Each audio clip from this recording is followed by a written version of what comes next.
You know what's funny? Most people believe that the day they finally make it, the day they get the dream job, the big house, the fancy car, the recognition, the money, the followers, whatever it is, that will be the day happiness just arrives, like some permanent guest that moves into your house and never leaves.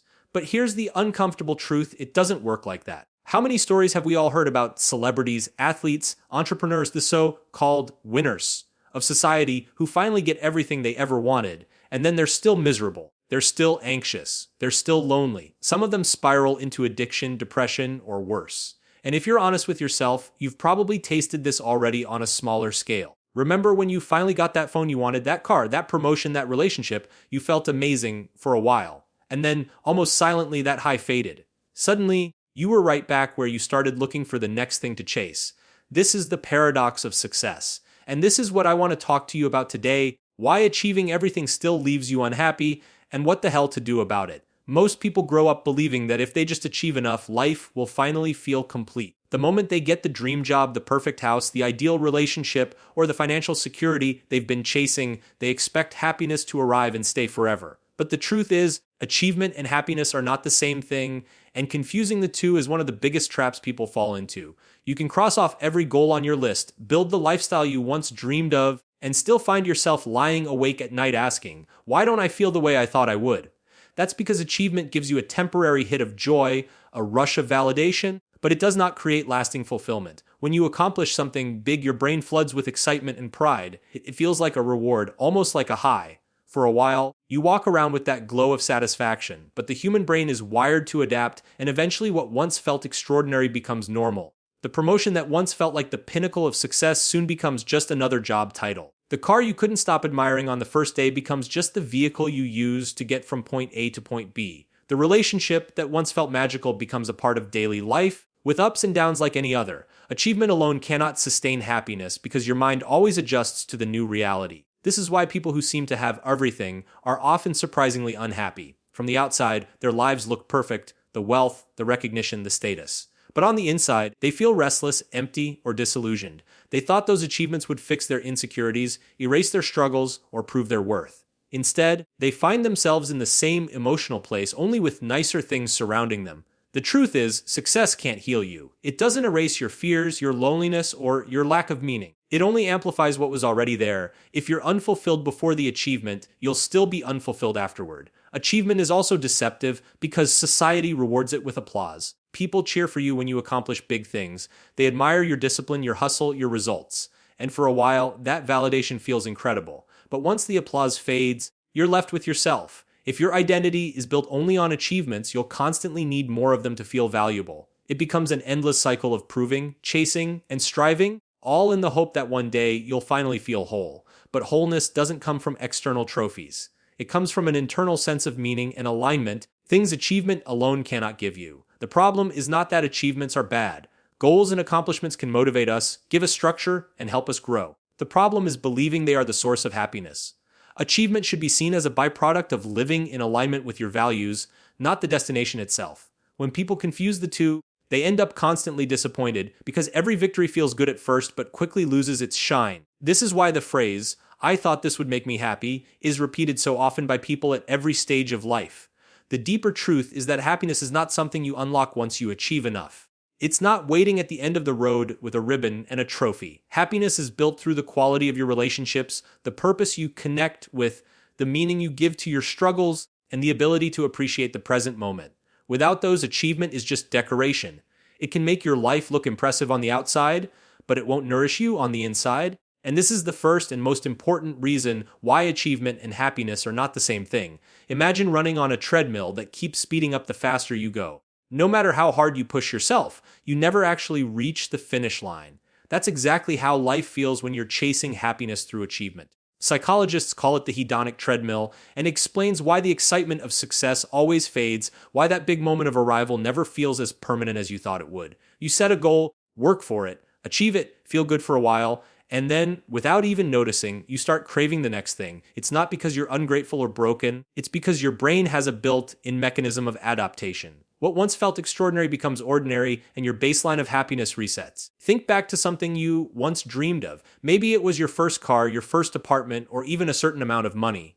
At the time, you thought, if I just get this, I'll be happy. And when you finally got it, you were thrilled. But fast forward a few months, and that same thing became just another part of your life. The joy was real, but it wasn't permanent. That's the treadmill at work, running and running but never arriving. The danger of the hedonic treadmill is that it convinces you that you're always just one achievement away from finally feeling fulfilled. You believe that the next promotion, the next relationship, the next milestone will finally stick. But as soon as you reach it, the treadmill speeds up again, pushing you forward to chase the next target. You never stop long enough to notice that you've been running in place the whole time. This is why so many people with extraordinary achievements feel strangely restless. They're not failing. They're just playing a game where winning means the goalpost keeps moving. It's easy to see this pattern in extreme cases. Billionaires stressed over losing a fraction of their wealth. Celebrities anxious about fading relevance. Athletes depressed after retirement, even though they've already achieved everything in their sport. But the treadmill is not just for the rich and famous. It's for all of us. The student chasing grades, the worker climbing the corporate ladder, the entrepreneur chasing the next sale, the influencer hungry for more followers.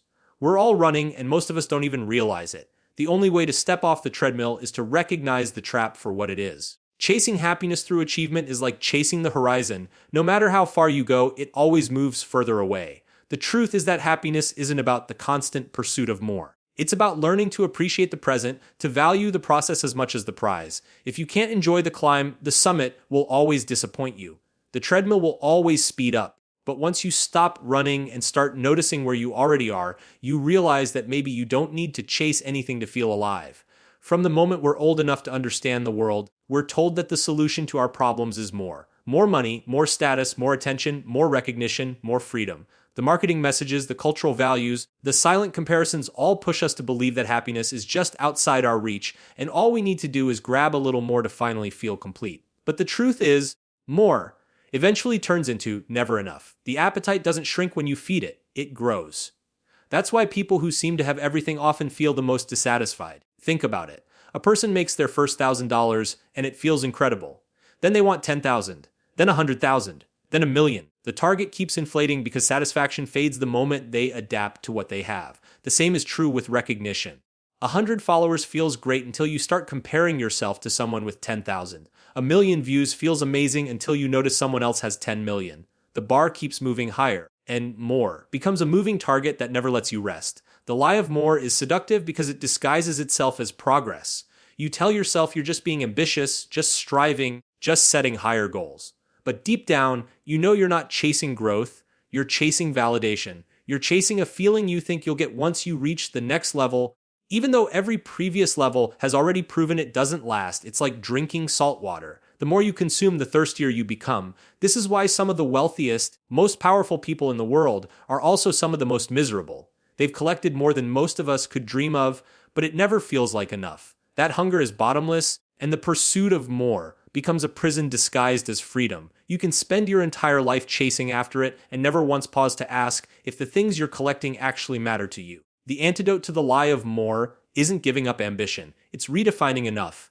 When you know what enough looks like for you, you stop being controlled by the endless chase. You can still strive, still build, still dream, but you're not enslaved to the idea that happiness is always on the other side of the next milestone. You realize that happiness isn't about adding more layers to your life, but about stripping away the noise until you're left with what truly matters. And when you can find peace in that, you finally free yourself from the endless, exhausting chase for more. What makes life truly fulfilling isn't what you accomplish, but what you give meaning to. Achievements by themselves are hollow. A trophy is just metal, a title is just words, a bank balance is just numbers on a screen. They carry no weight until you decide they mean something. But here's the problem. Most people chase achievements without asking whether they align with their values, whether they matter beyond the applause. And when they finally get them, they feel the sting of emptiness. They realize they climbed the ladder, but it was leaning against the wrong wall. Meaning is what turns achievement into fulfillment.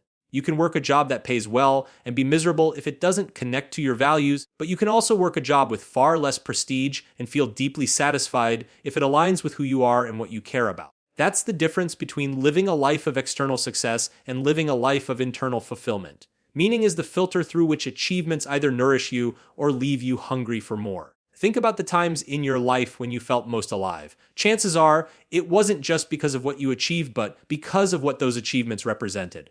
Maybe it was the sense of growth, the relationships built along the way, the impact your effort had on others. Those elements of meaning are what make the difference. Without them, achievement is just another box checked off a list. With them, even small accomplishments feel powerful and memorable. This is why people who focus only on achievements often feel like they're missing something, no matter how much they accomplish. They're chasing outcomes without connecting them to a larger purpose.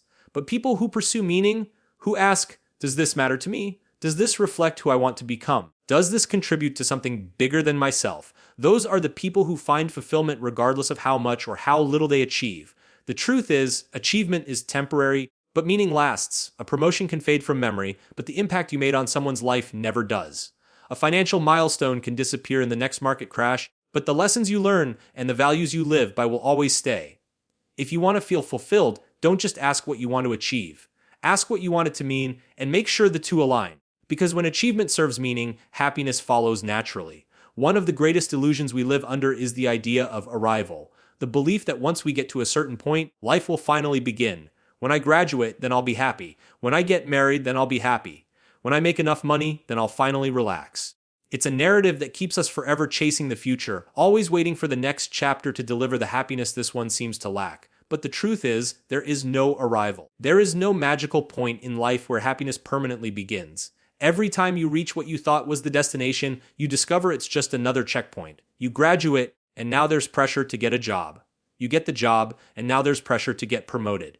You get married, and now there's pressure to buy a house, raise kids, secure the future. The arrival you imagine never materializes because life isn't structured that way. It's not a finish line you cross, it's a path you walk. The myth of arrival robs us of the present. It convinces us that today doesn't matter as much as tomorrow, that our current life is just rehearsal for the real thing that's coming later. But if you live like that long enough, you wake up one day and realize you've spent your whole life preparing and never really living. Happiness isn't found in some distant destination. It's found in the ordinary moments you keep overlooking. The people who seem most content aren't the ones who have arrived at some perfect life, but the ones who learn to be present in the imperfect life they already have. They understand that there is no someday when everything will magically fall into place. There is only today and what you choose to do with it. Once you let go of the myth of arrival, you free yourself from constantly postponing your happiness. You realize that joy isn't something you achieve at the end. It's something you cultivate along the way. Most of us inherit our definition of success from the world around us. Success means money, recognition, power, achievement, prestige. And we spend years, sometimes decades, chasing those metrics without stopping to ask if they actually matter to us.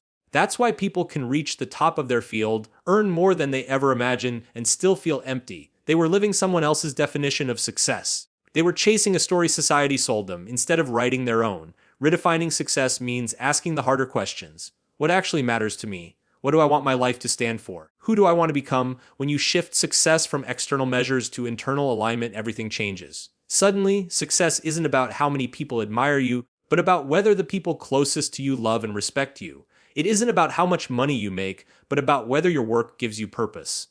It isn't about how far you've climbed, but about whether you're climbing in the right direction. The beauty of redefining success is that it puts the power back in your hands. You no longer have to keep up with the comparisons, the societal expectations, the endless race for more. Your life is measured by your own values, not by someone else's scoreboard. And when your definition of success aligns with who you are, achievement becomes satisfying instead of hollow. You don't need to achieve everything because you're focused on achieving the right things. Real success is waking up in the morning and knowing you're living a life that matters to you. Real success is peace of mind, alignment of values, relationships that nourish you, and a sense of contribution beyond yourself. When you redefine success in this way, you realize that happiness was never missing. It was just hidden under the wrong definitions all along.